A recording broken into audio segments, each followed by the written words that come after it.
আমাদের জন্য সবচেয়ে বড় বিষয় হবে নির্বাচনে আমরা আসলে পর্যবেক্ষণে আছি। আমরা জানতে চাই নির্বাচনের পূর্বে, নির্বাচনের মধ্যে এবং নির্বাচনের পরে যাতে কোনো ধরনের নির্যাতন নিষ্পেষণ আমাদের সংখ্যালঘু সম্প্রদায়ের উপর না হয়, যাতে ধর্মীয় এবং জাতিগত সংখ্যালঘু যারা আমরা রয়েছি, এটা আমাদের পর্যবেক্ষণের মধ্যে রয়েছে। কারণ আমাদের অতীতের যে অভিজ্ঞতার আলোকেই যে মানুষ আসলে ভবিষ্যতে বা বর্তমান সময়ে কাজ করে। সুতরাং আমাদের কাছে সেই ভীতি এবং ভয় আমাদের মধ্যে রয়ে গেছে। আমরা এখানে বলেছি মানে আমাদের আগেই নির্বাচনের পূর্বাপর বিভিন্ন ট্যাগ লাগিয়ে সংখ্যালঘু সম্প্রদায়ের ভোটারদের নিগৃহ নিপীড়ন নির্যাতন করা যাবে না, এটা আমরা বলছি।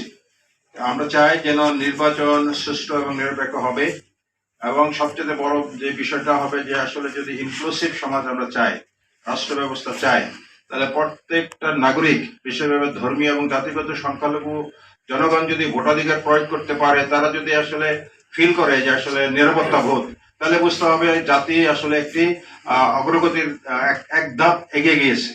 সুতরাং আমি মনে করি যে আজকে আমরা বলতে চাই বর্তমান সরকারের নিকট তাদের আন্তরিকতা, তারা বলেছেন নির্বাচনে সেটা হবে, কিন্তু আমরা তার মানে এটা আমরা তাদের কাজে, তাদের ইন অ্যাকশন আমরা আসলে সেটা বুঝতে চাই, দেখতে চাই।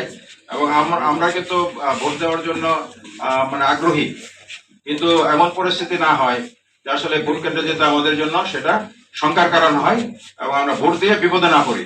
কারণ কেউ তো চাই না আসলে ভোট দিতে গিয়ে যদি আমার পরিবার, আমার সম্প্রদায় ক্ষতিগ্রস্ত হয়, হুমকির সম্মুখীন হয়, সেই ভোট দিব বা দিব না সেটা অনেক গুরুত্বপূর্ণ বিষয় হয় তখন আমাদের বিবেচনার ক্ষেত্রে। সুতরাং আমি মনে করি সরকার সে দায়িত্ব নেবেন এবং একটি